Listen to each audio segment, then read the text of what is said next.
Hola, ¿cómo están? Muy buenas noches, bienvenidas, bienvenidos a CNN Prime. Hoy nos va a acompañar en el noticiero, primero, el senador Daniel Núñez, senador del Partido Comunista, un hombre muy cercano a la candidata Janet Jara para abordar hartos temas de la contingencia, pero además vamos a estrenar una nueva sección que nos va a ayudar a ver el panorama electoral. Sebastián Rivas, jefe del área digital, va a estar con nosotros aquí en CNN Prime y comenzamos con estos titulares. Sigue la polémica entre el presidente Gabriel Boric y el candidato republicano José Antonio Kast. El jefe de Estado afirmó que conversar sobre las políticas públicas en Chile no es cobarde, sino democrático. El mandatario agregó que defender los derechos sociales logrados es parte de su labor. Un desacuerdo enfrenta a la candidata presidencial Janet Jara con el ministro Carlos Montes. La abanderada del oficialismo sostuvo que es impresentable la demora en la reconstrucción de Valparaíso, apuntando al Ministerio de Vivienda. El titular de la cartera respondió que el financiamiento no es el problema, sino la gestión, a la vez que pidió no politizar el tema. De impresentable como una decisión política, calificaron desde la oposición que el Consejo de Defensa del Estado haya determinado no querellarse en contra del gobernador metropolitano, Claudio Rego, quien es investigado en el caso Procultura. La defensa de la autoridad insistió en que su representado no ha cometido delito alguno. Y en temas internacionales, 2 personas murieron y otras 3 quedaron heridas tras un ataque a una sinagoga en Reino Unido. Durante la mañana, un hombre arremetió su vehículo contra un grupo de fieles y después intentó apuñalar a varios de ellos.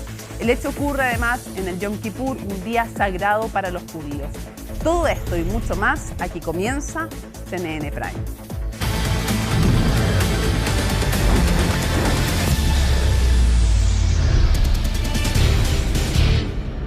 Información del minuto porque hace pocos instantes se produjo una balacera en el acceso de la autopista hacia Ciudad Empresarial. Felipe Hernández tiene toda la información. Felipe, cuéntanos. ¿Cómo estás, Mónica? Muy buenas noches. Claro, porque este hecho habría ocurrido hace algunos instantes, tan solo aproximadamente 1 hora, 45 minutos, que se produce este lamentable hecho donde resulta una persona fallecida y otra persona herida, todo por impactos balísticos. ¿Cómo habría ocurrido todo esto? Esta es información preliminar que se conoce hasta ahora y es referente a justamente en el sector de Avenida del Parque, esto en uno de los accesos hacia el túnel San Cristóbal, viniendo desde Ciudad Empresarial hacia la comuna de Providencia. En esa dirección es que una motocicleta habría interceptado al vehículo que se encuentra prácticamente en la entrada a este túnel y fue justamente en este lugar donde habrían comenzado los disparos. Este hecho dejó al copiloto del vehículo, del automóvil, herido grave y que termina posteriormente falleciendo al interior del mismo automóvil. Mientras tanto, el piloto del automóvil resulta herido en una de sus piernas, en el muslo izquierdo. Bueno, es esta misma persona la que habría llegado hasta la tenencia El Salto a señalar que habrían sido atacados por 2 sujetos que iban a bordo de una motocicleta y que con disparos, con más de 30 disparos que habrían sido percutados, al menos eso es la información que se ha conocido por parte de algunos testigos que habrían escuchado, incluso visto, apoyado a una de las personas que se encontraba gravemente herida, que es finalmente la persona que fallece, la que habría visto una treintena de casquillos esparcidos por ese mismo lugar. Lo cierto es que también habrían encontrado cargadores de balas que habrían quedado también botadas en este mismo sitio. Y además, Carabineros habría recuperado un arma que sería tipo Uzi. Es un armamento tipo 9 milímetros, pero podríamos decir perfectamente que es un armamento que es usado por los organismos policiales, incluso por funcionarios de gendarmería, quienes utilizan este tipo de armamento para justamente custodiar en materia de seguridad. Ese sería el armamento que habría sido encontrado en este mismo lugar y que habría sido dejado por parte de los antisociales que llegaron a realizar esta acción violentísima donde con más de 30 disparos habrían herido a 2 personas que se encuentra una de ellas fallecida al interior del vehículo en la posición del copiloto y al piloto herido en una de sus piernas. Esta persona, como les señalaba, habría llegado por sus propios medios hasta la tenencia El Salto, y ahí habría dado a conocer toda esta situación, la que inicia con esta investigación por parte de personal de Carabineros. Se está a la espera por parte del Ministerio Público para a quién se le va a entregar la investigación correspondiente, la indagatoria correspondiente, ya sea a Carabineros o a la Policía de Investigaciones, considerando lo grave que fue esta situación, y en el que además, y aquí le voy a pedir a Juana Regada que se pueda girar un momento, porque a raíz de toda esta situación se produjo un corte de tránsito, lo que está generando un gran atochamiento en el sector de Avenida del Parque, aquí en la comuna de Huechuraba, en plena ciudad empresarial, y que impide, entre otras cosas, el tránsito que lleva justamente a los conductores, a los vehículos, ya la locomoción colectiva, a transitar en dirección hacia la comuna de Providencia o bien hacia comunas, por ejemplo, la comuna de Recoleta, que también o Independencia, que quedan al otro lado de Américo Vespucio. Se está desviando todo en varias direcciones justamente para evitar que transiten por este sector que se mantiene con corte por parte de Carabineros. Hasta ahora la información que se mantiene es lo que yo les he mencionado, Mónica, señores televidentes, respecto de esta acción violentísima, donde al menos 30 disparos fueron percutados por sujetos que aparentemente iban a bordo de una motocicleta y que dejan a una persona fallecida y a otra herida en una extremidad inferior a propósito de este hecho, de este ataque que posiblemente pueda ser considerado como un intento de sicariato o bien una investigación por ajuste de cuentas. Todo eso tendrá que resolverlo la investigación propiamente tal, la que debe encabezar entonces la Fiscalía Oriente, en este caso a propósito del lugar donde ocurrió este hecho, aquí en la comuna de Huechuraba. Muchísimas gracias por la información. Seguimos súper atentos a este grave hecho que ocurre ahí cerca del acceso al túnel San Cristóbal. Nos vemos, Mónica. Buenas noches, Felipe. Bueno, el ministro Carlos Montes contradijo a la candidata presidencial del oficialismo y la DC, Janet Jara. El jefe de la cartera de vivienda aseguró que el retraso en la construcción en la región de Valparaíso no se debe a recursos, sino que a temas de gestión. Sus dichos llegan luego de que la ex ministra del Trabajo, aquí en CNN, criticara en CNN Radio al gobierno por no incluir en el presupuesto 2026 la glosa de libre disposición. Los detalles con Macarena Román. Un simulacro necesario para muchos en la región de Valparaíso, que a lo largo de su historia ha sido víctima de diferentes catástrofes. El ensayo esta vez fue por eventual tsunami, pero en febrero del año pasado vivieron como región una de las tragedias más grandes por los incendios forestales. Lo viví, también lo he visto súper lento. Está bastante lento, yo creo que todos están esperando. No fui afectada, pero encuentro que sí debería haber un poco más de acción. Sé que de un principio fue muy lenta la ayuda. Análisis que comparte la candidata Janet Jara, quien cuestionó al gobierno por la no inclusión de la glosa de libre disposición en el presupuesto 2026. Aseguró que ella destinaría esos recursos justamente a las familias que aún no han podido levantar sus viviendas. Están esperando en la moneda, yo atiendo de verdad cuando tengo tiempo cualquier duda, pero esto el ministro Montes ya se refirió. Claro, es que el ministro de Vivienda descartó que el retraso en la reconstrucción se deba a los recursos. En conversación con T13 precisó que tiene relación con un problema de producción. El secretario de Estado lamentó que este tipo de críticas se dan en un marco electoral. En el caso de la reconstrucción hay un fondo especial que no tiene que ver con ningún otro aspecto, se llama. O sea, no tiene nada que ver con la reconstrucción. El gobierno nos dice que el financiamiento no es el problema de la reconstrucción, pero la demora claramente es un problema. Nuestra candidata ha sido muy clara.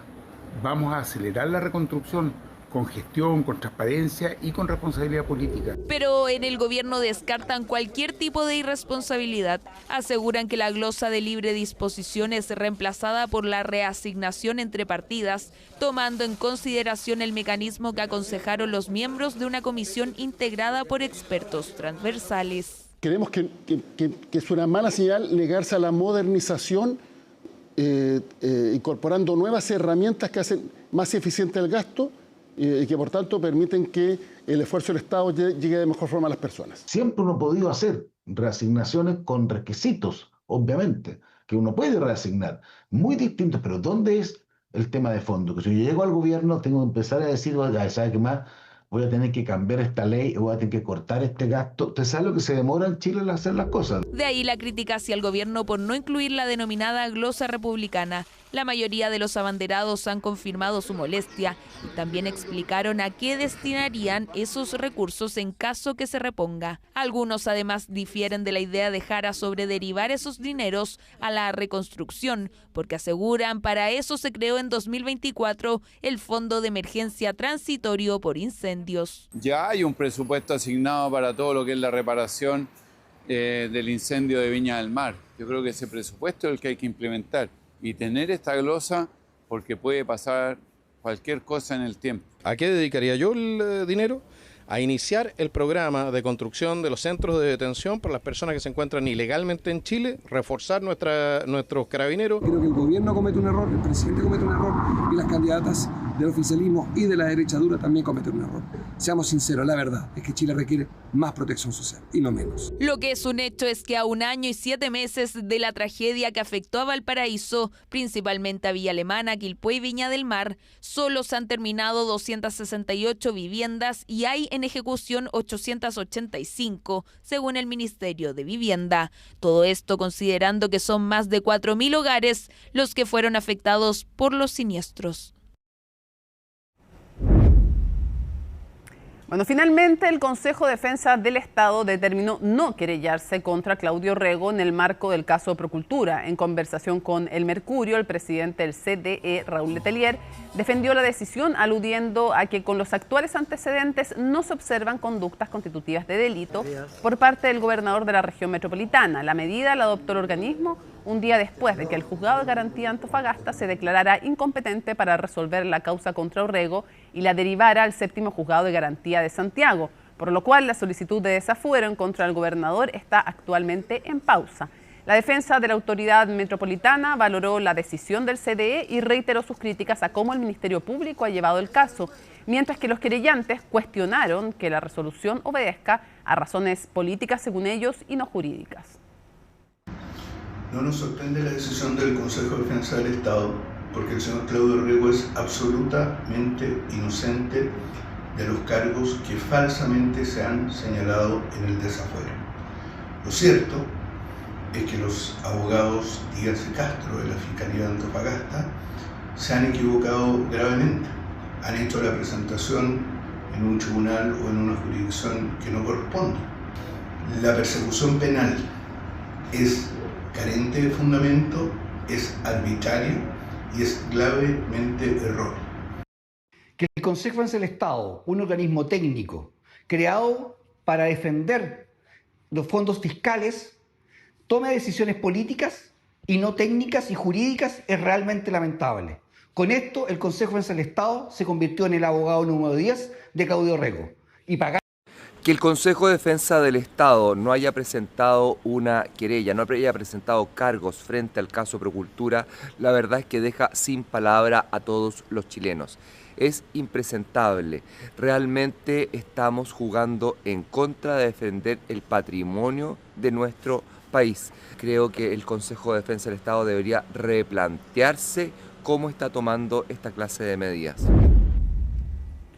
Han surgido distintas dudas sobre el espacio fiscal que tendría el presupuesto para el año 2026. Esto luego de conocerse la actualización de las proyecciones del último informe de finanzas públicas y en particular lo vinculado al nuevo incumplimiento de la regla fiscal por parte del Ejecutivo. Natalia Muñoz tiene los detalles. Tercer año consecutivo que se incumplirá la regla fiscal. El informe de finanzas públicas empeoró las proyecciones fiscales para este año. En vez de 1,8%, ahora proyectan un déficit estructural de 2,2% para 2025. ¿Por qué ha subido tanto el déficit fiscal?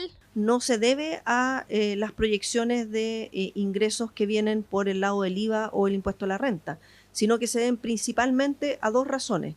La primera es que se sacó de la proyección la aprobación de medidas correctivas que obedecían a temas legislativos. Y lo segundo más bien tiene que ver con ingresos del cobre. Así lo atribuye el Ejecutivo, pero economistas indican que hay razones más importantes. Uno de los factores como que han sido determinantes ha sido una sobreproyección de los ingresos efectivos, ¿ya? Porque en el fondo como el presupuesto se hace con proyecciones para los ingresos efectivos y después se hace una estimación de los ingresos estructurales con esa proyección de ingresos efectivos. Se trata de ajustar la meta del gasto público para que se cumpla la meta del balance estructural. ¿Por qué ha aumentado tanto? Por dos motivos. Uno, porque los ingresos se ajustaron en forma importante a la baja, pero también por otro lado porque los gastos no se ajustaron a la baja en la misma magnitud, sino que en bastante menos y bastante más tardíamente. Entonces vamos a terminar incumpliendo el balance de este año nuevamente. Si bien el Ejecutivo ratifica el compromiso de bajar el déficit a 1,1% del PIB el próximo año, el historial de sobreestimación pone en duda el espacio fiscal del presupuesto 2026. El problema no se ha dado con la estimación inicial, sino con ir incorporando a tiempo los resultados de la recaudación fiscal en la actualización de las proyecciones del Ministerio de Hacienda. De esta forma, al no recoger a tiempo, se ha producido un rezago y la autoridad finalmente ha visto una distancia entre lo que proyectaba y finalmente el resultado que se da. Que hay riesgos, sí, los riesgos de incumplimiento han aumentado, dado el contexto de que se ha dado incumplimiento en un contexto de no crisis económica. Desviarse en un contexto no de crisis es algo relativamente complejo. Además, este 2025 contó con mayores presiones del gasto público como la reforma de pensiones. El erario fiscal del 2026 incorpora un crecimiento de 1,7% del gasto público, es decir, del orden de 90.000 millones de dólares. Y la pregunta obvia es ¿qué me garantiza a mí? Y esa es parte de la discusión, que este nuevo cálculo de ingresos no tiene los mismos errores que el anterior. Por eso estamos pidiendo los informes, vamos a hacer un estudio muy detenido de cuáles son los supuestos que el gobierno ha planteado, que se ha equivocado permanentemente. La derecha está buscando una nueva excusa para recortar gastos en las necesidades que tiene la población chilena, que es lo que contiene la ley de presupuesto. Esta excusa respecto a la deuda realmente es inaceptable. Durante 10 años se ha ido reduciendo la deuda y eso también se mostró por parte del Ejecutivo. Expertos dicen que hay poca credibilidad de las estimaciones de la Dirección de Presupuestos, mientras del Ejecutivo dicen que habrá mayor recaudación en el royalty minero y en la nueva ley de cumplimiento de obligaciones tributarias, que a pesar de las críticas aseguran que el balance de recaudación es positivo. Los ingresos que hoy día vamos a terminar el año de acuerdo a las proyecciones equivalen al 22,4% del PIB y lo que se espera para el próximo año es un 22,9% del PIB. Entonces, en términos reales, estamos muy similar a lo que hoy día vamos a terminar el año y esa diferencia principalmente se debe a cumplimiento tributario y, como digo, toda la implementación de esa ley está muy bien. Se ven espacios para mejoras en este presupuesto, ya que se habría incorporado a tiempo los resultados de los ingresos. Al parecer, la meta de 1,1% de déficit sería optimista, pero tendría menor margen de error que este 2025, que resultaría con el doble de lo que esperaban hace un año. Lo vieron el día después. ¿Qué es el día después? Una nueva sección de estas que nos han ido remozando CNN Prime, que hemos ido inaugurando junto con Dirección La Moneda, junto con Cambio de Guardia y junto también con el recomendado de Conexión Global. Y Sebastián Rivas, nuestro jefe digital, nos acompaña hoy con esta nueva sección. Bienvenido con esta nueva sección a CNN Prime. Muchísimas gracias, Mónica Rincón, y un gusto también saludar a todos los televidentes de CNN Chile en un momento donde estamos tan cerca de las elecciones, sí, unas elecciones que tienen muchos datos y muchas cifras que son interesantes de poderle poner la lupa. Y como la gente tiene que hacerse cargo de sus decisiones, por eso le pusimos el día después, porque van a tener que vivir con las consecuencias de su decisión electoral el día después. ¿Qué va a pasar? ¿Qué números vamos a estar revisando ese día después?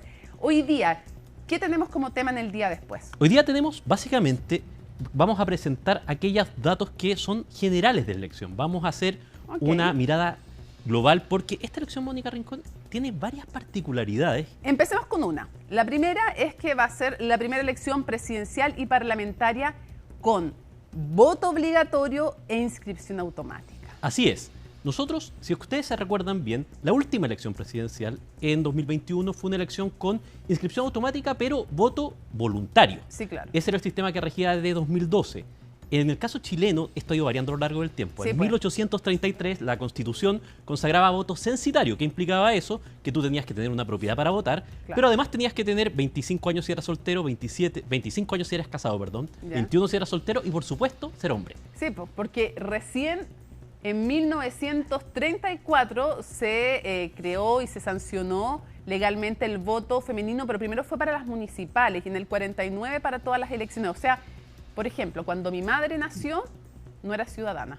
Absolutamente. No solo por la edad, sino porque era mujer. Y tú sabes que, de hecho, la modificación última de edad, a 18 años, que es lo que hoy día consideramos, la hizo Eduardo Frei Montalva en 1970, que también sacó otro requisito, que tú tenías que saber leer y escribir para poder votar. Claro, ahora no. Ahora no. Desde 1990, lo que nosotros conocíamos era inscripción en un registro electoral y luego, si yo estaba inscrito, podía votar. Claro. En 2012, ya lo habíamos dicho, esto cambió, inscripción automática al cumplir 18 años, voto voluntario. Lo que tenemos ahora es inscripción automática, pero el voto es obligatorio y eso cambia totalmente la cantidad de personas que van a participar. Creo que tenemos una gráfica que marca eso. Tenemos el número para ver el padrón definitivo. Ya, se cerró el padrón, este es. Esta es la cantidad de gente, 15.779.102 personas que están habilitadas para votar. Este número es un poquito superior a las elecciones que hemos tenido en el último tiempo, porque sí hemos tenido, Mónica Rincón, elecciones con voto obligatorio.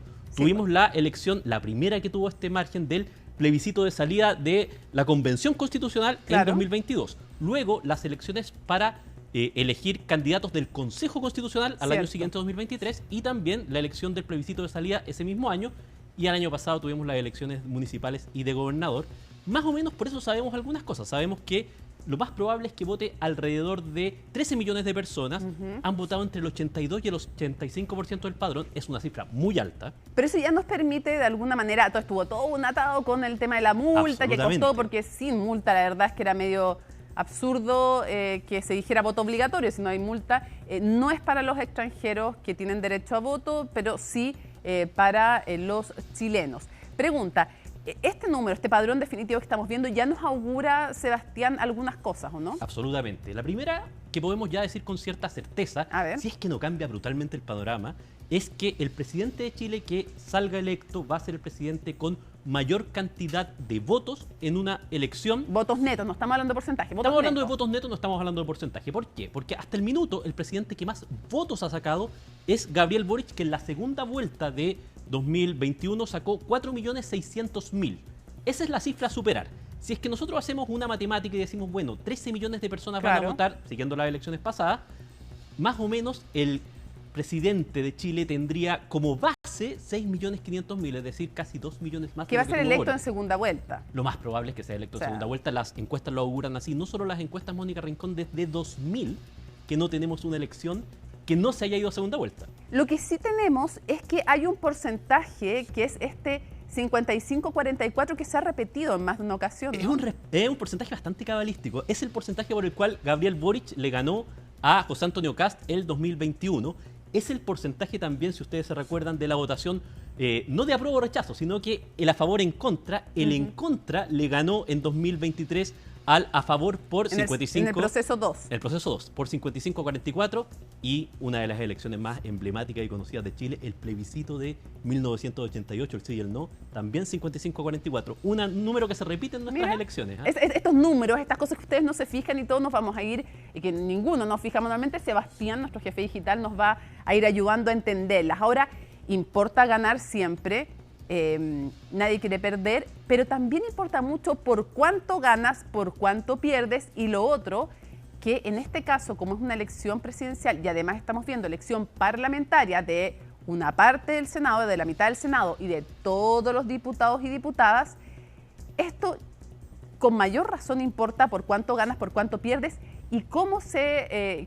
La pregunta es, ¿qué se juega en ese Congreso? Tú lo dices muy bien, Mónica Rincón. Nos centramos siempre mucho en la elección presidencial, pero también la parlamentaria importa. Tenemos algunos números que son los números que van a marcar esa elección y que tienen que ver con algunos porcentajes.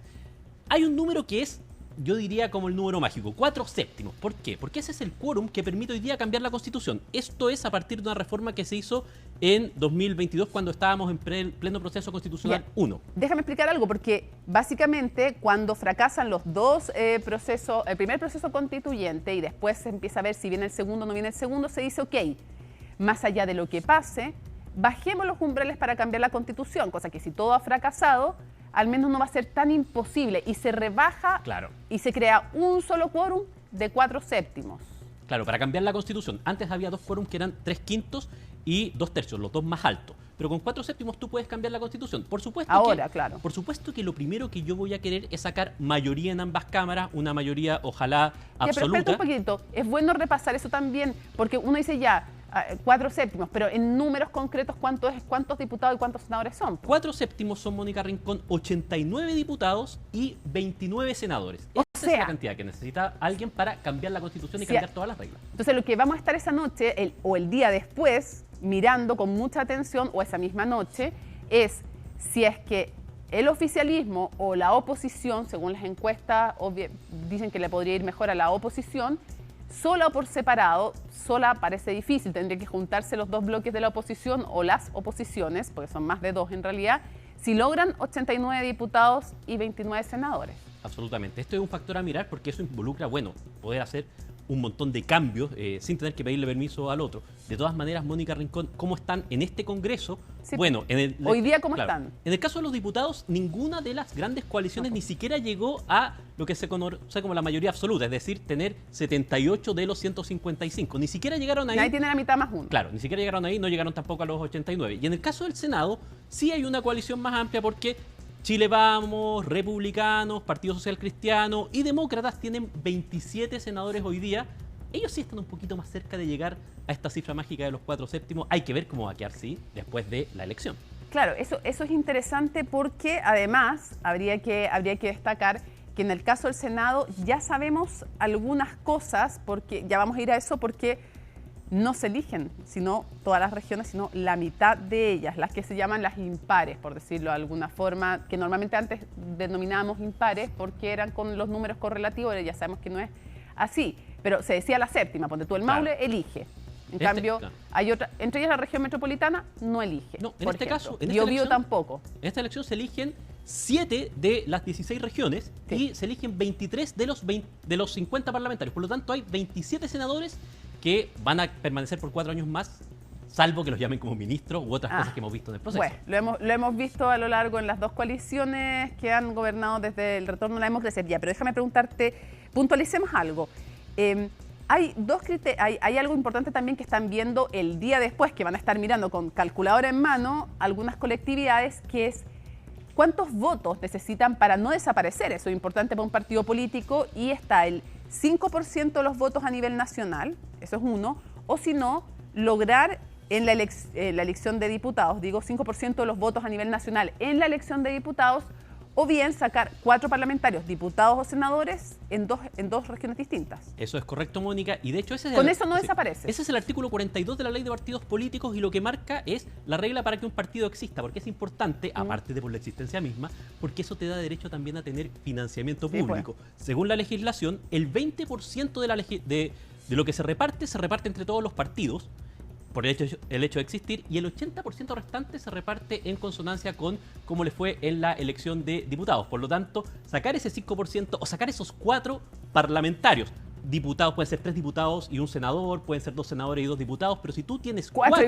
senadores sería, claro. 4 senadores sería espectacular, 4 diputados también. Claro. Si tú tienes eso, estás seguro, pero cuando uno mira la situación de los partidos en este minuto, solamente desde los números, uno ve que esta elección se juega bastante. ¿Y cuáles estarían en riesgo según estos criterios? Por ejemplo, el primer criterio, 5% a nivel nacional. Mira, hay una forma de proyectarlo porque es una elección con voto obligatorio. Eso ya cambia todo. Claro, digamos. Pero tenemos una elección con voto obligatorio que fue reciente, que fue la elección de concejales del año pasado. Que también es a nivel nacional. Y si aplicamos qué partidos quedaron bajo el 5%. ¿Cuáles? Tenemos, partidos tan relevantes o tan históricos como el Partido Demócrata Cristiano, el PPD, tenemos Evópoli, Federación Regionalista Social Verde, tenemos a los Demócratas, Amarillos por Chile, el Partido de la Gente, el Partido Liberal y el Partido Social Cristiano.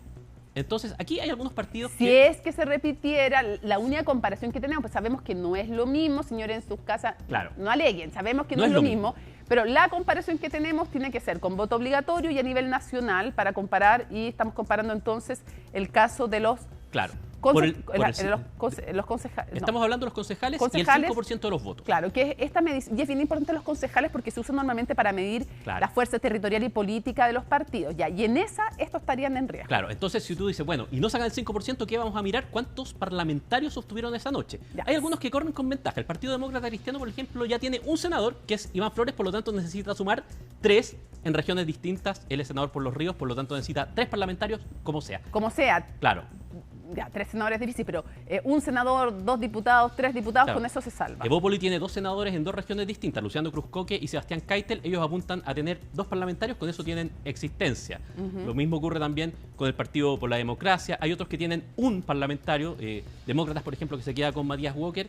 Por eso vamos a estar mirando esas 2 cifras probablemente. 5% de los votos, o que entre todos los parlamentarios, los que se quedan y los electos, cada partido tenga a lo menos 4, lo que le permite seguir En existiendo. 2 regiones distintas. En 2 regiones Si tienes 4, pero no están en las 2 regiones, ahora normalmente se da que son en regiones distintas.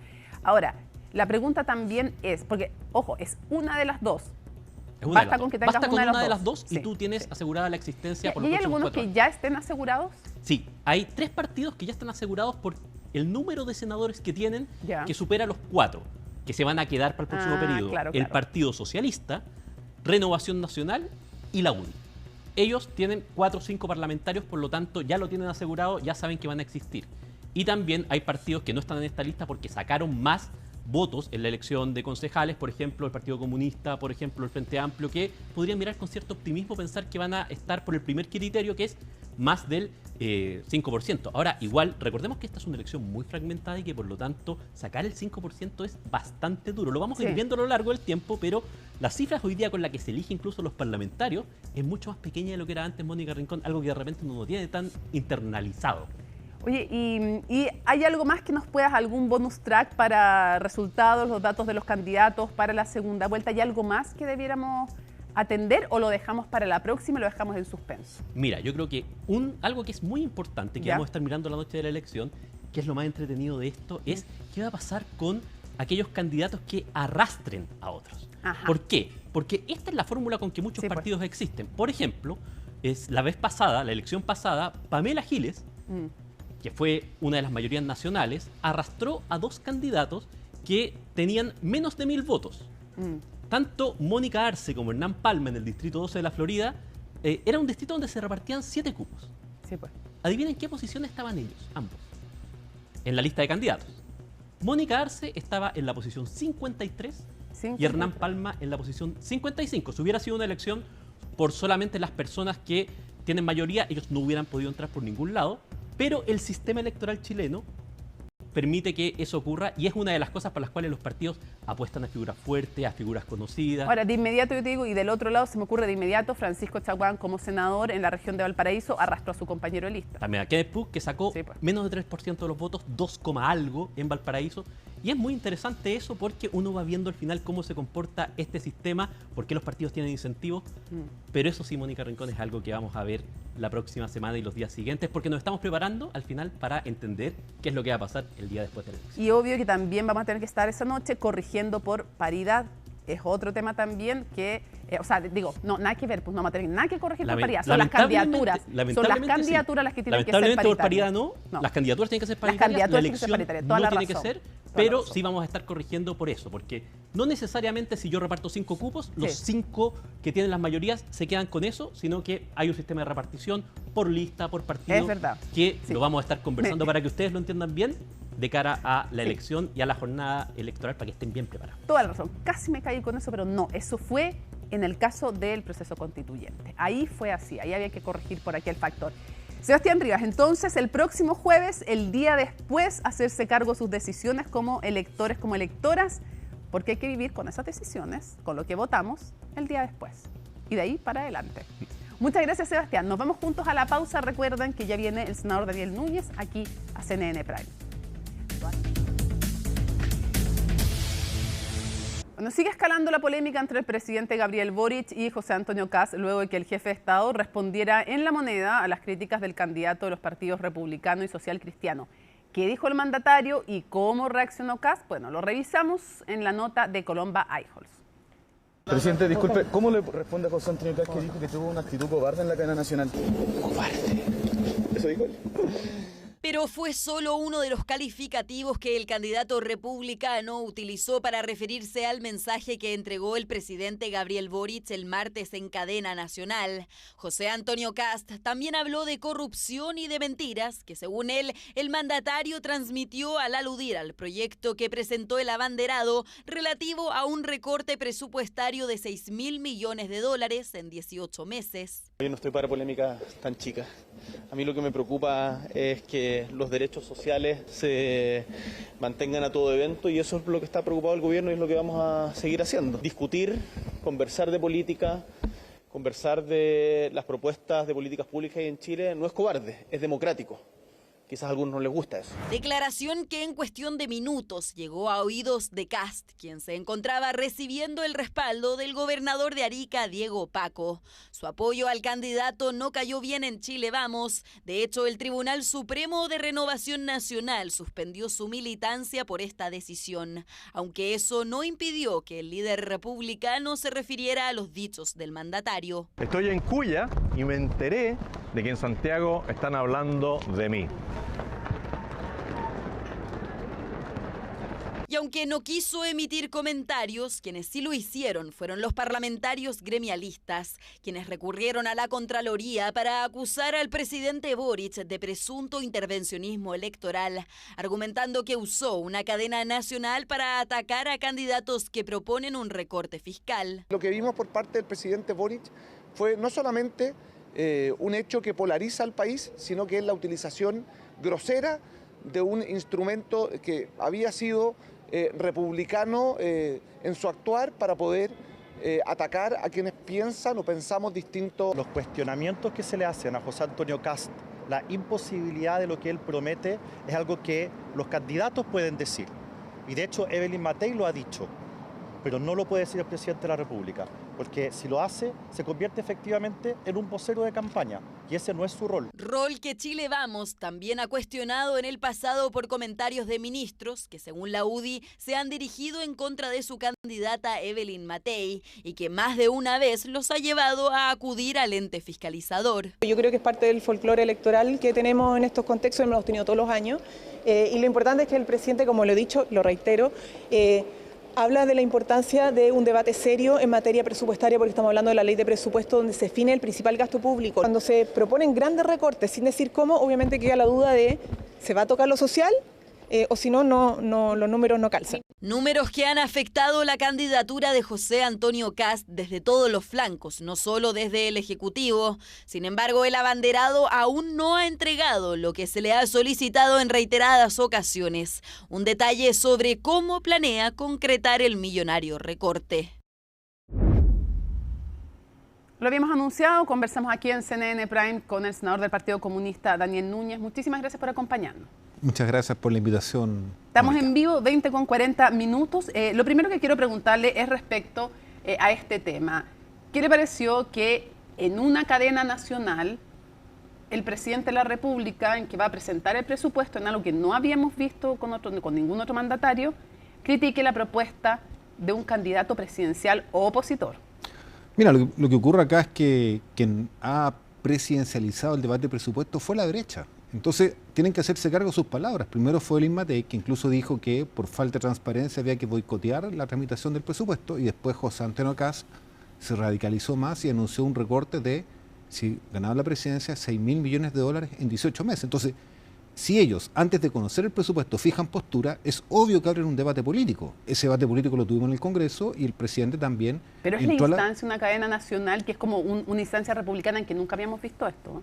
O sea, yo creo, insisto, de que cuando se está discutiendo de qué manera se van a poder el año que viene financiar los derechos sociales que se han conseguido, como la gratuidad en la educación o la reforma de pensiones, que es tan importante como entregar mejores pensiones, y a ti, candidatos de derecha, te anuncian que no van a aprobar el presupuesto, van a recortar recursos, que en la práctica es dejar a la gente sin PGU. Mira, la PGU son $6.300 millones. Si Kast recorta 6.000, no tiene plata para entregar el avance que es la PGU. Entonces, frente a eso... Él dice que lo va a tener porque va a recortar de otros lugares. Espérate, frente a eso, yo creo que el presidente es válido que abra un debate. Además, creo que es muy torpe lo que hizo la UDI, que cuando lo escuché al diputado Coloma, dijo que ellos van a la Contraloría porque el presidente Boric se transformó en generalísimo Janet Jara. Pero discúlpame, los candidatos que han anunciado que no hay recorte y que no han respaldado la postura de la derecha, Esmeo, McNichols, Artés, por lo tanto, ¿por qué asumen que sería un apoyo a ella? Yo creo que acá lo de fondo, Mónica, lo de fondo es que hay un debate, y es que lo que está proponiendo José Antonio Kast y también Evelyn Matei no es realizable, porque... Ahora, pero déjeme detenerlo un segundo. En todo caso, para precisar, la UDI va a Contraloría por la instancia, una cadena nacional en la que el presidente hace un tema de campaña. O sea, yo escuché la cuña del diputado Coloma. Y él que con señaló, ello se transforma además en generalísimo. Claro, pero mira, lo de fondo en todo caso para mí es que la UDI está dejando caer a Evelyn Matei. ¿En serio? Porque ellos van por una supuesta mención o alusión a José Antonio Kast, y lo que uno no entiende es qué solidaridad tienen con su candidata, que es Evelyn Matei. Entonces yo creo que hoy día la UDI está cabalgando en dos caballos, que es la forma elegante de dejar caer a su candidata Evelyn Matei. Bueno, y ese problema lo vimos hoy día cuando un gobernador de la región de Arique, Parinacota, de Renovación Nacional, le suspendieron la militancia. Apoya a José Antonio Kast. Entonces, ahora le suspendieron la militancia. Como que la derecha está aprovechando esta situación para hacer sus propias cuentas internas, y lamentablemente para Evelyn Matei todo indica que ella no logra repuntar en las encuestas y que se va a imponer de cara a una segunda vuelta, por lo menos por el lado de la derecha. ¿Usted cree que todo Chile Vamos está dejando caer a Evelyn Matei? O sea, yo me baso en los hechos, los hechos concretos que yo veo que hoy día la UDI está preocupada de defender a José Antonio Kast, de decir que el presidente de la República se inmiscuyó en la elección presidencial y habría que más o menos cuestionado a José Antonio Kast cuando su candidata es Evelyn Matei. Entonces, es bien curioso que ellos vayan a la Contraloría defendiendo a José Antonio Kast cuando deberían estar defendiendo a Evelyn Matei. Y por otro lado, un gobernador que estaba en el papel con Matei se pasa al lado de Kast. Entonces lo que uno ve es que la derecha está desembarcando de la candidatura de Matei y hoy día ve con más chance a José Antonio Kast. Es lo que yo veo, ¿no? Esa es su tesis. Ahora, permítame hacerle el punto que le haría a cualquier entrevistado, pero con el otro argumento. Ellos le dirán que lo que están haciendo es defender la institucionalidad democrática. Y por otro lado, usted en Tolerancia Cero hace un par de meses nos dijo, muy pronto van a bajar la candidatura de Evelyn Matei. No ha pasado. ¿Se equivocó en eso? Bueno, por supuesto que en política uno se equivoca en apreciaciones, yo no creo ser experto en todo, pero lo que uno ve, es que hoy día hay poco entusiasmo con la candidatura de Matei, y a mí lo que me llama la atención es por qué en un debate democrático no podemos debatir si es que las propuestas que están haciendo José Antonio Kast y Evelyn Matei, porque Evelyn Matei también habla de recorte, Kast es más radical.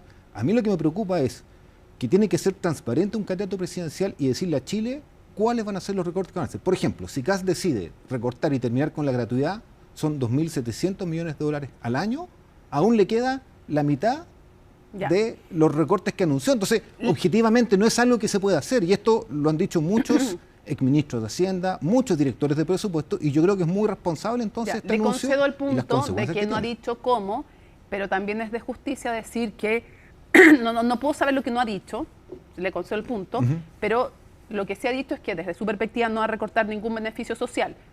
Dejo el tema para preguntarle. Pero lo importante, Mónica, aprovechando el espacio, es que José Antonio Kast explique cómo lo va a hacer, porque si él dice, voy a recortar 100.000 millones de dólares, después dice, no voy a recortar ningún beneficio social, bueno, ¿dónde va a sacar la plata? ¿Va a despedir a 100.000 funcionarios públicos que no les va a pagar? ¿Que era corrupto y cobarde hacer esto en una cadena nacional de parte del presidente? Lo dijo José Antonio Kast. Mira, yo creo que lamentablemente José Antonio Kast es una persona que permanentemente usa y ocupa en el debate político la agresión. Yo creo que es legítimo que él discrepe o no, que le haya gustado o no, que el presidente hablara de los recortes presupuestarios, pero es un debate político. El problema de José Antonio Kast es la violencia en su forma de expresarse y sus constantes agresiones a los otros y otras. Entonces me parece a mí que eso no ayuda al debate democrático. Dijo Manuel José Sandón que creía que lo que el presidente había hecho era, y estoy buscando sus palabras textuales, dijo creo que fue en la tercera, a Boric le conviene que Kast gane en caso de tener una nueva aventura presidencial en el futuro. Bueno, eso es el análisis de Manuel José Sandón. Y que por eso en el fondo había hecho lo que hizo, que lo quiera él como rival, básicamente, como antagonista. ¿No será que está desdibujando también a la candidatura de Janet Jara? Porque estamos hablando no de las diferencias entre Jara y Kast, sino que estamos hablando del antagonismo entre el presidente y José Antonio Kast.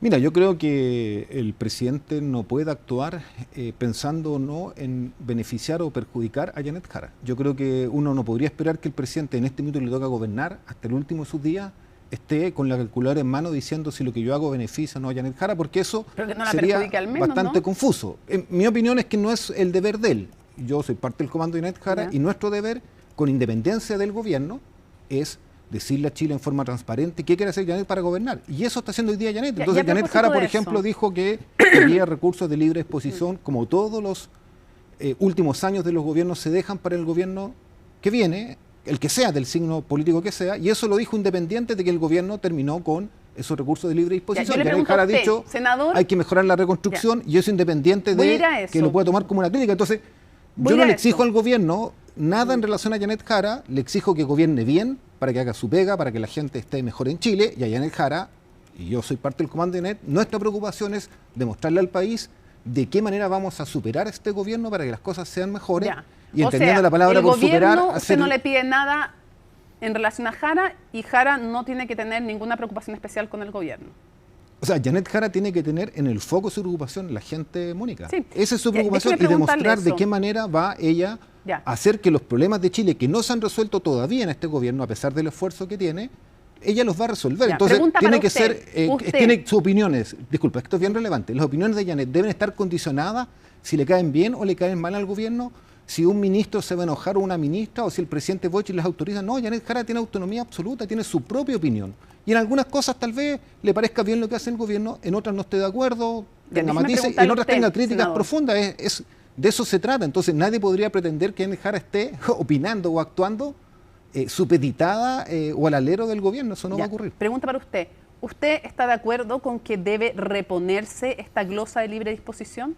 Sí, estoy de acuerdo en que debe reponerse. Estuve revisando los datos, es algo que en los últimos 8 gobiernos se ha hecho.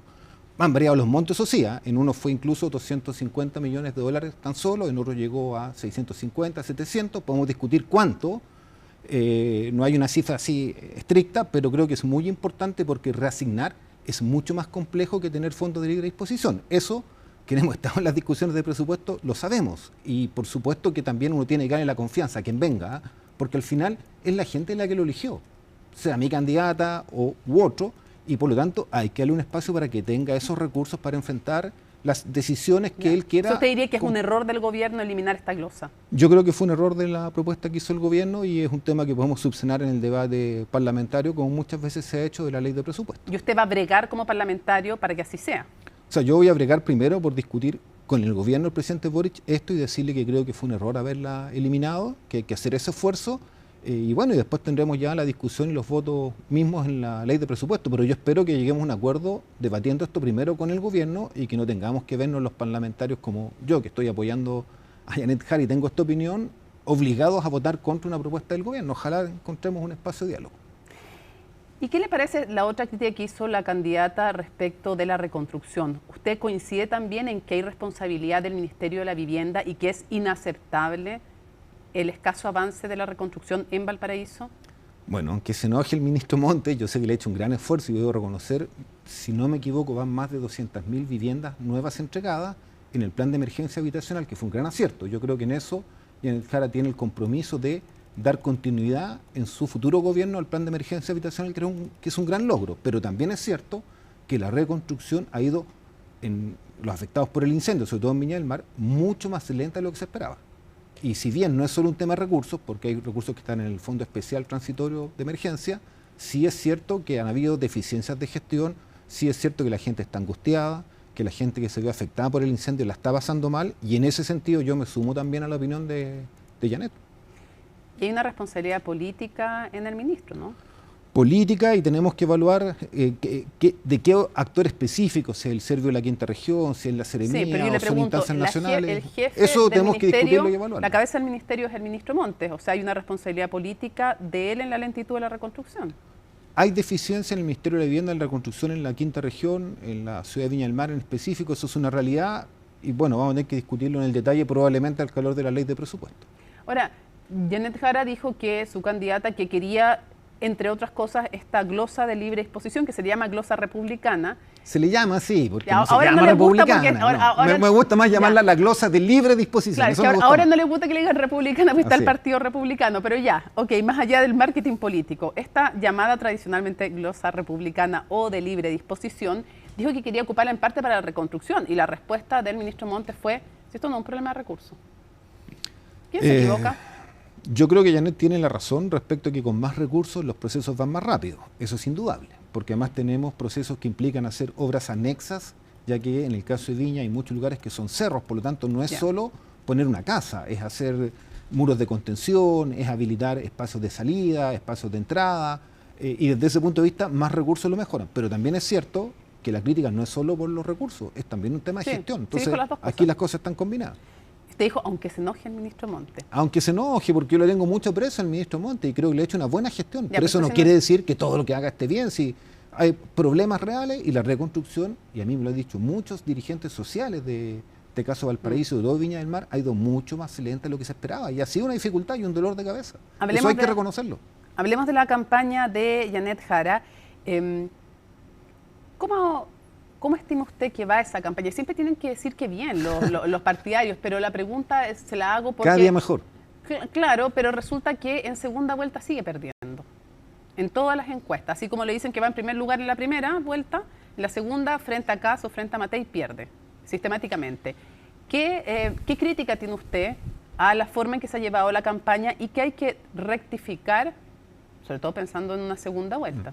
Bueno, primero hay que tener presente que estas son dos elecciones en una y cuando uno lo dice no es algo formal. O sea, la primera vuelta hay una lógica en que se compite con una cantidad de candidatos que es importante y en segunda vuelta es casi un plebiscito. Por lo tanto, es una elección distinta en que la gente puede comportarse de manera muy diferente. Entonces, la verdad es que a nosotros como comando no nos preocupa tanto hoy día lo que digan las encuestas en la segunda vuelta. Creemos que eso lo vamos a enfrentar en el minuto que pasemos a segunda vuelta y tenemos que hoy día poner todos nuestros esfuerzos en pasar a la segunda vuelta con una gran votación. Ahí están concentradas las energías. Ahora, críticas, dificultades, problemas, las hay, y yo soy parte del comando, por lo tanto también son responsabilidades que tengo yo. Pero ¿y si tuviera que rectificar algo, qué es lo que es más importante rectificar? Yo creo que nuestro gran tema es cómo esa tremenda adhesión popular, ese liderazgo, ese carisma que tiene Janet, que uno lo ve en la calle, cada vez que está con ella, dejamos que se exprese en una campaña en que a veces somos medios burocráticos, medios cerrados, y yo siento que el sentir ciudadano de la gente que quiere apoyar a Janet en la campaña, todavía no le abrimos paso desde el comando. Y creo que ese es un problema, que yo me incluyo, que tenemos sobre todo los que somos parte y militantes de partidos, que nos cuesta abrir más las estructuras de la campaña, las vocerías, los comandos de base, los comandos comunales, los equipos programáticos, ¿no? Nos falta como más componente social y ciudadano a la campaña. ¿Y le falta mejores voceros, no? Los voceros lo han hecho bien, yo sería muy injusto criticarlo, yo creo que lo han hecho bien. ¿Y cómo tomó las declaraciones que hizo en Televisión Nacional junto a Pedro Carcuro y Janet Jara cuando dijo que con su partido específicamente, con Lautaro Carmona, ella había sentido falta de fraternidad? Bueno, yo creo que ese es un debate que yo lo doy por resuelto. Después de eso se vio a Janet Jara en una actividad de aniversario de la Embajada China con Lautaro Carmona, con Bárbara Figueroa. Lautaro Carmona dio una entrevista en que dijo claramente: todos los comunistas estamos comprometidos hasta la médula con la campaña presidencial. Yo creo que tensiones siempre van a haber en las campañas, son agobiantes, yo lo doy por cerrado. Falta de fraternidad no es algo menor, senador, y no lo habíamos escuchado así abiertamente. Tiene que estar bien tensa la cosa para que diga algo de ese nivel.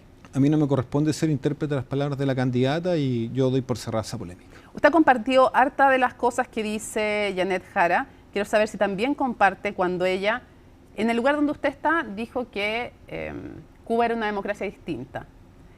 Pero luego, en esta entrevista, meses después, porque esto fue en abril cuando estuvo acá, en su primera entrevista como candidata, y ahora dijo que claramente Cuba no era una democracia. ¿Usted comparte que Cuba no es una democracia claramente, como dijo Janet Jara, su candidata? Bueno, yo en este minuto tengo que expresar la opinión que tiene el comando Janet Jara y cuando la candidata habla, nosotros estamos alineados con esa opinión. Ahora, la opinión del Partido Comunista la expresa y la representa el presidente del partido, la secretaria general, y es una opinión que todos conocen y probablemente ellos en su minuto la volverán a manifestar. Sí, pero yo no le estaba preguntando ni la opinión del comando, ni la opinión del Partido Comunista. Le estoy preguntando, ¿el senador Daniel Núñez comparte o no con la candidata que claramente Cuba no es una democracia? Cuando termine la campaña yo le puedo dar mi opinión personal porque en este minuto no me represento a mí mismo, sino que estoy representando al comando de Janet Jara en esta entrevista. Pero en todas las otras cosas, fíjese que sí me dijo cuándo compartía y cuándo no. Bueno, estos son temas que requieren aún más disciplina de las representaciones que uno ejerce. ¿Y por qué? Pero no es un tema de principio saber su postura política respecto de un país. Es que, a ver, los comunistas no nos representamos solo por las opiniones personales, nos representamos por opiniones colectivas. Entonces, si cada vez que si tú me dices, hay un tema complejo, sí, hay un tema complejo, no es el único, son muchos, y nosotros tenemos una opinión colectiva. y nos sentimos representados en las autoridades del partido. Ahora, en este minuto, nosotros estamos bregando, trabajando por que Janet Jara gane la presidencia de la República por la campaña y no ponemos entonces el foco en este debate que usted me está señalando. Ella es comunista igual que usted. Por supuesto, ella lo ha dicho. Pero el militante está en el registro, además, legal. Sí, no, lo tengo clarísimo, pero ella dice, siendo militante comunista, ella dice, yo creo que Cuba no es una democracia. ¿Por qué ella sí puede decir eso y usted no? Pero pregúntaselo a ella. No, pues mi pregunta es a usted, le digo, ¿por qué usted no puede decir eso? Bueno, pero los dos son militantes. Bueno, pero cada persona... ¿Por qué usted alude al hecho de ser militante para no poder expresar una opinión? Bueno, cada uno expresa las cosas desde el punto de vista que le corresponden. A mí me parece que esta es la manera que yo me tengo que referir al tema y creo que mi opinión individual, personal, que la discutimos más colectivamente en el partido, la voy a poder expresar cuando esté representando plenamente la opinión del partido. Hoy día yo estoy integrando el comando de Janet Jara y tengo que representar esa opinión. Ya, pero usted nunca va a poder expresar su opinión particular públicamente, siempre va a tener que hacer réplica de lo que dice el partido. O sea, mi opinión particular la expreso en todos los debates y muchas veces el 90, 95, 85% de lo que opina el partido es mi opinión personal, pero también yo estoy dispuesto a ceder parte de mi opinión personal en aras de una causa colectiva, porque yo creo Por que... eso. Disculpa, pero Mónica, cuando se termine la campaña... Es que de eso se tratan los partidos políticos, de que no representamos solo individualidades, es uno de los problemas de la política chilena. Yo estoy por fortalecer los partidos en aras de causas colectivas donde cada uno cede en lo personal para construir lo colectivo. Y en eso nosotros los comunistas hemos hecho un esfuerzo por representar opiniones colectivas y no caer en la individualidad. ¿Nunca voy a saber lo que piensa el senador Núñez sobre esto? No, podemos conversarlo, pero déjame primero que ganar la elección presidencial y que Janet Jara sea presidenta de Chile. Después de la elección usted va a poder decir lo que piensa usted, independiente... Es que yo no voy a estar representando el comando. Ya, pero para entenderlo bien, después de la elección presidencial usted va a poder decir lo que piensa usted, independiente si está de acuerdo o no con el Partido Comunista. ¿Eso? Sí, no tengo problema en enfrentar debates y diferencias o matices, pero en general hemos logrado algo que los comunistas valoramos mucho, que es la síntesis. Ya. En la síntesis quiere decir que nuestra opinión individual se representa bien en la opinión colectiva y no lo ponemos Ahora, en lo raro es que Janet Jara igual es comunista, igual dijo lo que pensaba y no se plegó a la opinión del partido. ¿Esto es un quiebre con el partido? Bueno, es que Janet hoy día no es solo en su opinión representante de la opinión de los comunistas. Muchas cosas nos representa, en otras no, porque hoy día es una candidata de 9 partidos que incluyen también a la Democracia Cristiana, al Partido Liberal, al PPD. De todos los militantes del Partido Comunista, solo Janet Jara puede decir lo que piensa. El Comité Central del Partido Comunista les dio a Janet Jara autonomía para ejercer su rol de candidata presidencial porque asumió, entendió que ella iba a representar una opinión que iba más allá de nosotros. Entonces, si tú me preguntas, Mónica, ¿Janet Jara va a opinar en cosas distintas a lo que piensa el Partido Comunista? Sí lo va a hacer. Porque ella no representa al Partido Comunista tan solo, tiene que representar a 9 partidos. La única que y ella tiene esa cualidad que colectivamente hemos entendido pero para poder ejercer. Decir que la única hoy día que puede, la única militante del Partido Comunista que puede expresar una disidencia públicamente a la opinión colectiva es Janet Jara. O sea, discúlpame, pero en distintos momentos militantes del Partido Comunista han expresado opiniones que pueden, al juicio tuyo, ser disidencia o no. Yo creo que una virtud del Partido Comunista es que tratamos de no hacer las diferencias públicas, sino que las hacemos internas. Y por lo tanto yo espero que cuando hayan diferencias, que siempre las van a haber y que es lo normal, no tengamos el debate por los medios de comunicación, sino tengamos en los organismos internos del partido. Ahora, eso no implica que no tengamos en momentos debates que han salido hacia afuera, pero yo espero que sea siempre en forma interna primero. Ya, y cierro preguntándole un tema que es bien importante. La Corte Suprema votó por mantener al miembro al juez de la Corte de Apelaciones de Santiago, Antonio Ulloa, habiendo antes optado por remover a Verónica Sabaj. ¿Qué le pareció? Quiero hacer una salvedad. Si es que llega a presentarse la acusación constitucional en contra de Ulloa, usted va a ser jurado. Entonces, mi pregunta la estoy haciendo con mucho cuidado. ¿En qué sentido? Yo no le estoy preguntando si usted cree que merece ser destituido por una acusación constitucional, porque no quiero para nada vulnerar la institucionalidad. Quiero su opinión política de la decisión que fue, por ejemplo, aquí en este noticiero muy criticada por el expresidente de la Corte Suprema, Milton Huica, que dijo que era un golpe al prestigio de la Corte Suprema, que era un día malo, un paso atrás para la justicia, que ya era paupérrima la opinión sobre el Poder Judicial y esto no ayudaba en nada a recomponer esa imagen. Le doy ese contexto para preguntarle desde su perspectiva la decisión de mantener dentro del Poder Judicial a Antonio Ulloa. Mira, yo creo que en Chile, Mónica, tenemos una tremenda crisis de la institucionalidad en que la gente no cree que las instituciones funcionen. Vi una encuesta que decía del ODP que la gente pensaba que si tenía poder político-económico siempre iba a ser tratado con privilegios frente al ciudadano común y corriente. Que a los más chicos, a los pequeños, todo el peso de la ley y a los que tenían poder los trataban con privilegio. Entonces, obviamente, lo que uno espera es que la Corte Suprema dé el ejemplo y actúe con un criterio máximo de transparencia, máximo de poner atajo a cualquier situación que pueda entenderse como un acto de corrupción. Desde ese punto de vista yo siento la frustración de que no tenemos las instituciones a la altura de lo que hoy día el país nos está demandando, y yo creo que en ese sentido estamos al debe en la institucionalidad. No quisiera hacerlo más en detalle porque después me van a tratar de inhabilitar si es que hay acusación constitucional y me toca votar una acusación constitucional, porque estos son hechos gravísimos. O sea, ya se destituyó a una anterior jueza de esa misma corte, por lo tanto, está raro todo esto. O sea, ¿usted cree que la Corte Suprema en este caso no estuvo a la altura? Yo creo que se requiere un estándar mucho más exigente del que se ha aplicado hasta ahora, porque en Chile tenemos crisis de la institucionalidad y la confianza de la gente se recupera con hechos y sobre todo con sanciones cuando hay situaciones de faltas a la transparencia, de corrupción, de cualquier tipo y vengan de donde vengan. Senador, muchísimas gracias por habernos acompañado en CNN Prime. Lo dejo invitado para cuando termine la elección a ver si me contestan. La media mandada al córner que se mandó. Voy a venir, no se preocupe, yo no tengo temor a los debates, pero todo tiene su momento. Ya, muchas gracias por habernos acompañado. Muchas gracias. Seguimos avanzando y les contamos que hoy concluyó en Frutillar la edición 2025 del Congreso REDLAC, un encuentro único que llevó a nuestro país la conversación sobre considerar a la naturaleza como un motor económico, además de la relevancia de los fondos ambientales para impulsar la inversión en biodiversidad. ¿Cuáles fueron los principales temas discutidos? Lo vamos a ver en esta nota. Centro neurálgico de la capital y la belleza del lago Yanquihue en Frutillar fueron los escenarios y postales de la versión 2025 del Congreso REDLAC, organizado por el Fondo Naturaleza Chile y la Red de Fondos Ambientales de América Latina y el Caribe. Evento que este jueves finalizó luego de 3 jornadas realizadas entre la capital y Frutillar, que tuvieron como foco el cuidado de la naturaleza y los fondos ambientales. Hemos tenido conversaciones de todos los niveles, con comunidades indígenas, donantes, fondos fiduciarios, ciudades.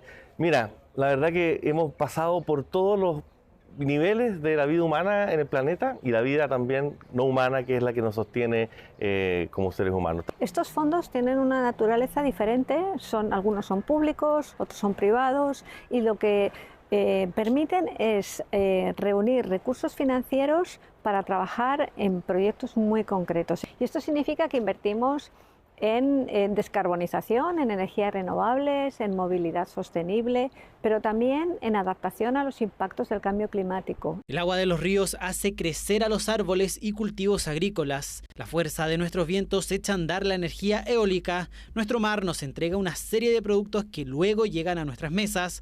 Todos ellos son pilares económicos amenazados por la crisis climática. Nosotros lo que entendemos es que la biodiversidad es un activo que permite a los países crecer, y estamos hablando de temas como reducir la deforestación, trabajar en agricultura regenerativa. Creemos que hay un potencial de crecimiento económico bien trabajado que todavía no está suficientemente explotado. Es por eso que en este encuentro organizaciones, inversionistas, pueblos indígenas, autoridades y más se reunieron en torno a la importancia de los fondos para la naturaleza. Ya no entendido como filantropía, buenismo o de lleno publicidad, sino que como una convicción de que están a la base del ciclo de su producción. Países que no invierten en sus recursos naturales, su economía no crece, no hay agua disponible, su energía se vuelve cara, no son competitivos. Dentro del contexto de REDLAC, nuestro país recibió una buena noticia: la llegada de Conserva Aves a Chile. Una estrategia que se extiende a lo largo de América Latina para la protección de las aves migratorias, al que accede nuestro país luego de una inversión de más de 2,6 millones de dólares. Proyecto anunciado en el Congreso REDLAC que le da distintos apoyos a áreas protegidas y ecosistemas que permiten la circulación de estos importantes animales. Les ayuda primero a hacer todos los estudios que se necesitan y los gastos para la declaratoria del área, los planes de negocios, porque queremos que estas áreas sean financieras, sostenibles financieramente a largo plazo, y también financia los primeros 2 años de implementación de algunos de los componentes más estratégicos, desde guardaparques o si se necesita algo de infraestructura, etc. Luego de 3 días de conversaciones y encuentros que abarcaron diversas aristas del financiamiento de la naturaleza, el Congreso REDLAC finalizó y volverá a abrir sus puertas en 2026 en Santa Cruz, Bolivia. Aunque el mensaje quedó plasmado en sus asistentes, vale la pena invertir en la naturaleza, porque los negocios, para subsistir en el tiempo, necesitan de ella. Chile brilla una vez más en los World Travel Awards 2025, conocidos como los Oscars del turismo, con 5 galardones. ¿Cuáles fueron las distinciones? Bueno, toda la información en la nota de Pablo Figueroa. Lo comprobó Dua Lipa en enero pasado y no es la única celebridad. Mire, ponga atención. Hola Tessas, Pablo de CNN Chile por acá. ¿Sabes algo sobre Chile? About Chile? Estuve en Chile y conocí Santiago. Y también fui a San Pedro de Atacama. Es tan hermoso, Dios mío, tan increíble que se siente como si estuvieras en el espacio o algo así. Me encantó Chile. También hicimos un viaje por carretera, así que pasé un tiempo por allá.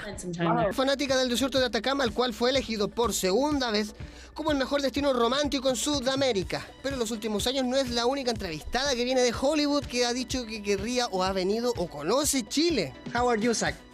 Genial. Hace tiempo que no visito Santiago, pero me encanta. Es fantástico. Párense para ir a esquiar. Ya es casi la temporada para hacerlo. Chile, Chile, Chile. ¿Saben algo sobre Chile? Justo tengo ganas de ir. Tengo familiares que son chilenos y siempre he querido ir. Tienen cosas hermosas. Voy a ir. ¿Tiene alguna pieza o lugar donde pueda llegar? Sí. Y así podríamos pasar largos minutos, pero esto no es el tema de la nota. Lo usamos más que nada para confirmar lo que ocurrió ayer. Porque Chile ayer fue galardonado con 5 trofeos en el World Travel Award 2025. Fue reconocido en las categorías de turismo aventura, destino romántico, destino verde, destinos de naturaleza y destinos de cruceros, en esto que es como los Oscars del turismo. Nuevamente tuvimos una noticia que viene a seguir posicionando a Chile en materia de turismo, la premiación de los World Travel Awards, que son los Oscars del turismo. 3 premios que hemos recibido anteriormente y que nos vienen a consolidar. El premio Mejor Destino Turismo Verde por segunda vez, Mejor Destino Romántico por San Pedro de Atacama, 8ª vez que lo recibimos, y Mejor Destino Turismo Aventura por 11ª vez. Junto a estos, 2 nuevas nominaciones, Mejor Destino de Cruceros y Mejor Destino Naturaleza. Sin duda, esto viene a consolidar todo el trabajo hecho para que Chile sea un destino internacional. Una vez más fuimos premiados por la inigualable oferta turística de Chile, demostrando la diversidad y el carácter único de nuestras experiencias. Nos llena de orgullo saber que para el mundo, Chile sigue siendo un destino líder en distintos ámbitos. En la aventura, llevamos más de una década siendo líderes en Sudamérica y volvemos a recibir este reconocimiento justamente en un año marcado porque Chile será sede de la Cumbre Mundial de Turismo Aventura de ATA. Y sobre todo en las 2 nuevas categorías que ganamos este año, lo que da muestra del enorme potencial de Chile para seguir diversificando nuestra oferta turística. Reconocimientos que también están a la par con lo que piensa la gente en la calle. ¿Cuál es tu lugar favorito o lugar que te gustaría conocer de Chile? Me gustaría conocer Valdivia, porque es una zona que es categorizada por el romanticismo que se maneja y aparte por los buenos platos que se preparan allá. Me gustaría conocer la Torre del Paine. Puerto Vara. ¿Por qué? Por la naturaleza y por lo hermoso que es. Verde, ¿no? Sí, todo verde. Exquisito el Canelo, el Canelillo, en Algarrobo, cerca, pero realmente sí quisiera conocer lo que es el sur de Chile y, por ejemplo, las Torres del Paine, que es una de las maravillas del mundo. No, Viña del Mar hermoso, precioso para visitar. Pues, ¿Qué es lo que más te gustó? No, está todo el mar, polenta. Pues. Pichilemu, hermano. ¿Qué te pareció? Excelente, Pichilemu, maravilloso. Creo que es la capital del surf, ¿no? Ajá. Para allá es el único lado que he conocido y cuando llegué para Viña del Mar también. Muy bonito, muy bonito. Los ganadores serán premiados el próximo 6 de diciembre para un evento en el cual ya Chile acumula 26 trofeos en su estantería desde 1993. Muy buenas noches, es hora de comenzar con la conexión global en CNN Prime y vamos a ir directo a las aguas internacionales, a las costas de la Franja de Gaza, porque finalmente el ejército de Israel interceptó a 42 barcos que iban rumbo a la Franja de Gaza para entregar ayuda humanitaria a la zona. Sin embargo, según la organización, todavía queda un barco, el Marionette, que son las imágenes que ustedes ven en pantalla, que sigue navegando. Hay 400 personas, más de 400 personas que fueron detenidas por el ejército de Israel y están a la espera de ser deportadas. Distintos gobiernos y distintos manifestantes a lo largo de Europa reclaman que estas personas fueron más más bien secuestradas, dado que fueron detenidas en aguas internacionales. ¿Cuáles han sido las consecuencias de esta flotilla que buscaba romper entonces el bloque que ha hecho Israel a la Franja de Gaza? Lo vemos en el informe de Laura Soto.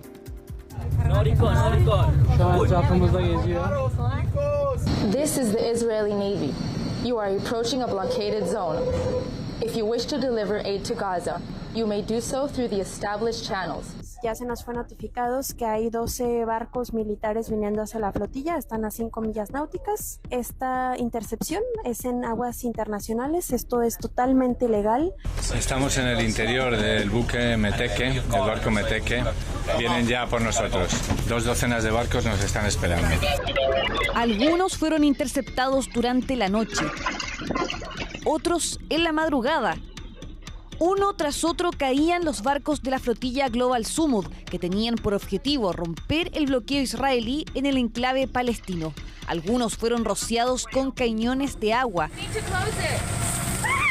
En otros se vio a los pasajeros lanzando sus celulares al mar. Era una misión compuesta por más de 40 embarcaciones que transportaban a unas 500 personas, entre parlamentarios, abogados y activistas, incluida Greta Thunberg, que en un mensaje pregrabado advirtió su detención.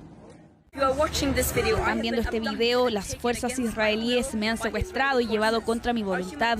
Nuestra misión humanitaria fue pacífica y se apegó al derecho internacional.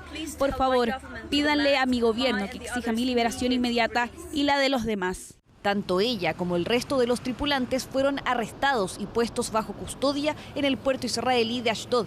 El primer ministro Benjamín Netanyahu felicitó en sus redes sociales a los soldados que llevaron a cabo la operación. Según el gobierno israelí, ninguna de las embarcaciones logró violar el bloqueo marítimo, aunque hubo una llamada Miqueno que aparentemente sí pudo entrar en aguas territoriales palestinas. Eso es lo que indica al menos el radar de la coalición humanitaria, que presume que aquel barco también fue interceptado. Nos rociaron agua durante aproximadamente 10 minutos. Nos dijeron que apagáramos el motor, pero seguimos nuestro camino. El motor no se paró. Pero tenemos amigos que pasan mucho frío. Hay señoras en una situación difícil. Nos dijeron que levantáramos las manos. Se fueron después de seguirnos durante aproximadamente 10 o 12 minutos. La flotilla zarpó desde distintas ciudades de Europa y África entre fines de agosto y fines de septiembre, con una cantidad simbólica de ayuda humanitaria a bordo. Su barco principal, Alma, donde iba Greta Thunberg, salió de Túnez a mediados del mes pasado. En otras embarcaciones iban a bordo 2 mujeres de nacionalidad chilena y sueca, Marita Rodríguez y Lorena Delgado. Esta última también es parlamentaria en Suecia. Pero sabemos que en los medios israelitas y las declaraciones del gobierno israelita no nos van a dejar pasar. Nosotros seguimos y siempre hemos sido una flotilla pacífica. Si es así, que no logramos llegar a Gaza y nos secuestran, les hago un llamado de movilizarse. Por favor, movilícense, hagan todo lo posible para que nos suelten a todos nosotros. Desde la Cancillería chilena manifestaron su grave preocupación por la interceptación de la flotilla y ofrecieron asistencia consular a las connacionales. Otros gobiernos con ciudadanos involucrados en la misión también condenaron la operación. Está nuestro consulado ahí para poderlos apoyar en lo que se requiera y exigiendo pues que de inmediato sean repatriados nuestros connacionales. Y obviamente pues estamos en contra de esta situación. Maldigo el bandidaje contra la flotilla Global Sumud, este ataque perpetrado por la administración israelí contra civiles que viajaban en aguas internacionales ha demostrado una vez más cómo los genocidas se empeñan en ocultar los crímenes de lesa humanidad en Gaza.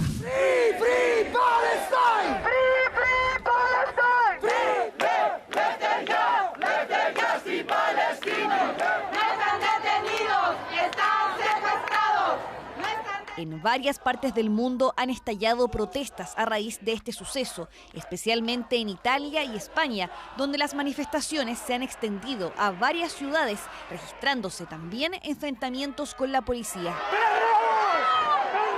Mientras tanto, los activistas de la flotilla aguardan su deportación en Israel.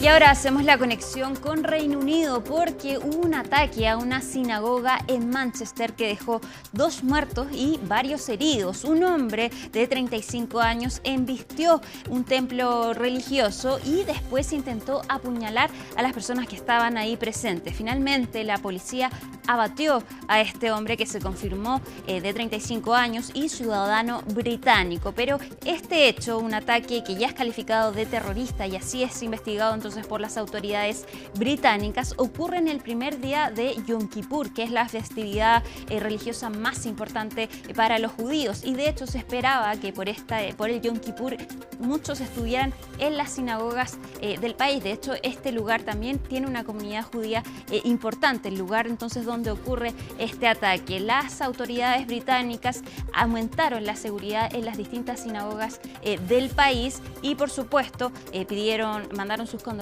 entonces a los familiares de los asesinados. Escuchemos lo que dijo el primer ministro de Reino Unido. Un individuo vil cometió un ataque terrorista, atacó a judíos por ser judíos y atacó a Gran Bretaña por nuestros valores. Y si bien este no es un odio nuevo, es algo con lo que los judíos siempre han convivido. Debemos ser claros, es un odio que está resurgiendo y Gran Bretaña debe derrotarlo una vez más. Seguimos con la conexión en nuestro continente porque sigue la tensión y está en aumento entre Venezuela y Estados Unidos. Venezuela denunció que 5 aeronaves de combate estadounidenses sobrevolaron cerca de Venezuela y calificaron esto como una provocación. Aeronaves F-35 fue lo que denunció el gobierno venezolano, mientras en paralelo el presidente Donald Trump determinó que Estados Unidos está en un conflicto armado con los carteles de drogas, según una notificación que el Pentágono envió al Congreso.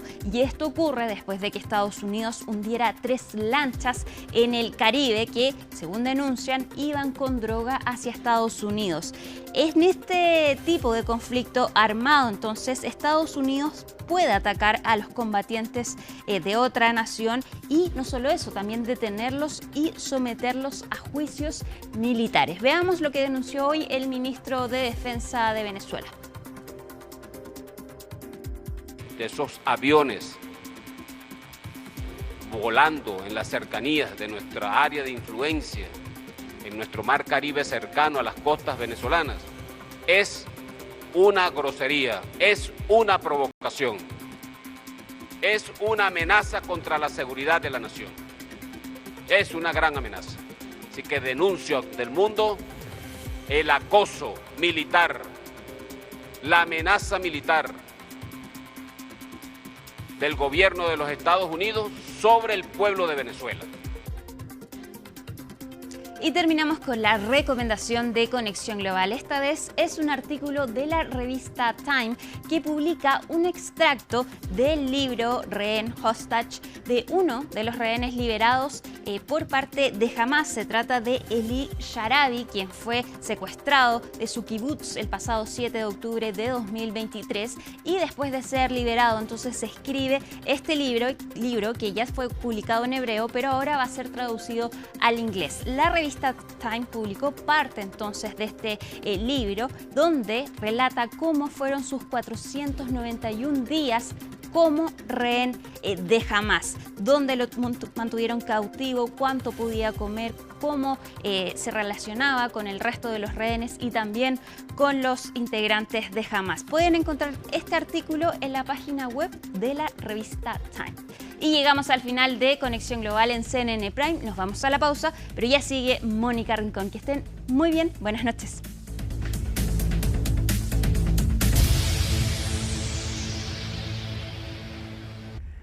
Faltan poco más de 3 meses para el Ironman 70.3 de Pucón, la denominada carrera más linda del mundo. Una que ahora cumplirá otro sueño que revisamos en detalle en la nota de Felipe Gallardo. Para muchos, la carrera más linda del mundo. No se puede pensar en el inicio del año deportivo en Chile sin ver a los triatletas pasar esta meta.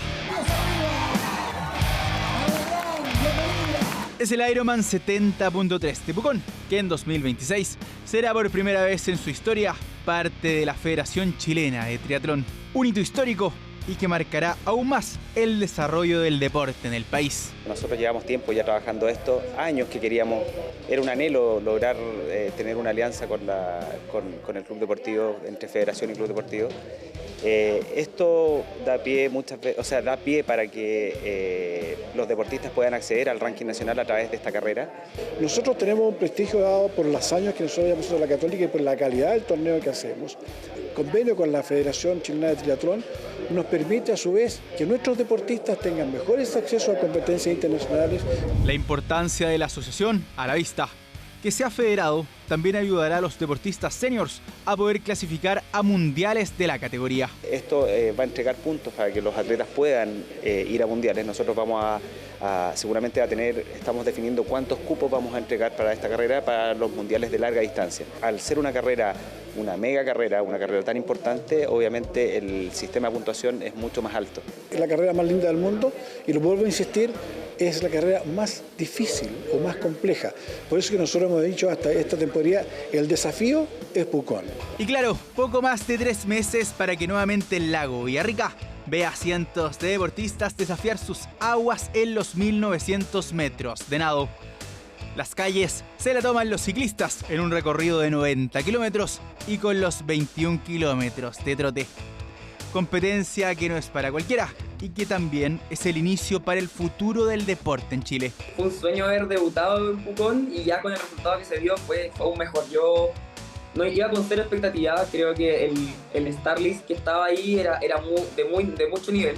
Toda la semana previa es una fiesta, entonces qué mejor que culminar esa semana con un buen resultado. Las sensaciones se dieron ideales para la carrera.